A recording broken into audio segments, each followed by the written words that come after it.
Hello guys! Good morning everyone, mga super loves, mga sisi loves, mga lodi ko. So, hindi pa po ako tapos mag-general cleaning guys. Nandito po ako ngayon sa aming chatter room at lahat ng mga gamit dito guys. As in, ayoko ng punas-punas lang talaga, hindi ako kontento guys. So, sa isa ko silang pinunasan or pinaliguan talaga guys. So, ayan guys, pinaliguan at pinunasan ko sila kasi ayoko ng punas-punas lang. Of course, ayan guys, papalitan ko sila ng halaman.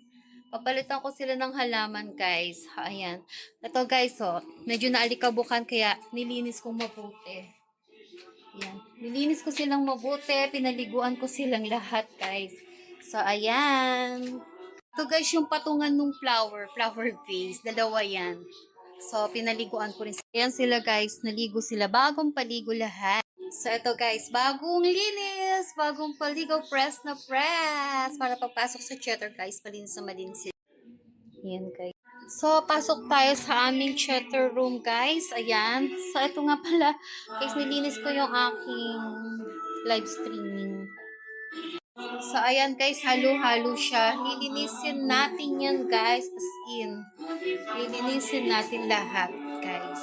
So, yung naririnig yung music po yan ni Kwangpong, the God of Wealth. Ito po si Kwangpong, guys. This is Kwangpong, at mahilig po siya sa wine. Ayan, tapos yung wine niya. So, lilinisin ko din siya mamaya. Po si Kwangpong, guys. So, let's start to clean all things dito po sa chatter. Let's go po. Samahan niyo po ako. And guys, punasan muna natin ang aking Barbie mirror. Pupunasin natin yun guys. Yan guys, pupunasan muna natin. So guys, pinunasan ko na rin siya mabuti. Yan.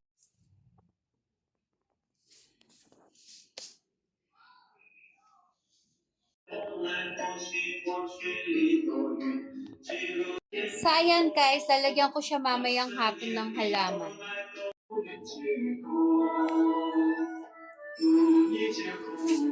So, ayan guys. Nalinis ko na po lahat ng kabuuan dito sa chatter.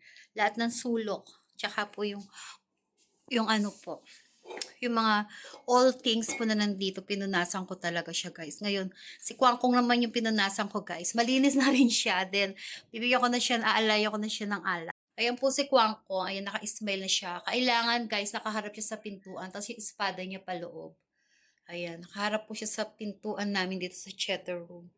Tapos kaysa alaya ko na po siya ng kanyang alak. Ito na lang pala yung laman ng alak niya. Ayan po, mabilis kasi siya, matakaw po kasi siyang uminom. For 3 days, nauubos po yung alak niya na ganyan po, one shot. So, lalagyan na natin. So, ayan guys, bibigyan na po natin si Kwangkong ng kanyang alak. Mahilig po kasi siya dito guys. Ayan. For 3 days, nauubos niya po yan. Pag ayaw niya, yung Jack Daniels po kasi ayaw niya. Kapag ayaw niya guys, hindi niya talaga inuubos. So, ayan po. Ibigay natin sa kanya guys. So, ayan guys. Dito ko po siya nilalagay sa baba po niya. Ayan. Diyan. Then, magsisindi na po tayo ng incense sa kanya guys. So, ayan guys. Sisindihan na po natin ng incense ni Kwangkong. At dahil nakapaglinis na tayo guys, sobrang sarap sa pakiramdam. Ito lang po yung kailangan ni Kwangkong. Naalayan lang po siya ng, ayan, naalayan lang po siya ng incense, tsaka yung alak. Ayan guys, ito po yung inaalay natin kay Kwangkong. Incense, and then yung alak niya. So, ganito po yung ginagawa ko sa, ayan guys, pinauusukan ko po yung nasa likod niyang bandera niya. Tapos, siya mismo guys, ini-insenso ko siya. Ayan, para mas lalong pumasok yung wealth, good wealth. Ayan guys, prosperity and abundance. Ayan po guys, ang usok niya no. Ang ganda ng incense. Tapos po, pupunta naman tayo sa aking mga angels. So, this is my angels. Ini-incense ko rin sila. Ayan, si Buena Fortuna. Ayan, angels of God. Ganyan. Ayan guys. Ganyan po ako pagkatapos ko maglinis ng bahay.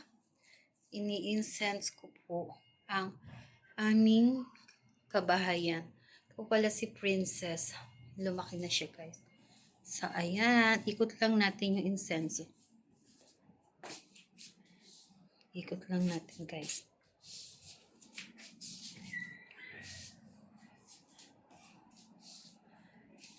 So, ayan, guys. Well done.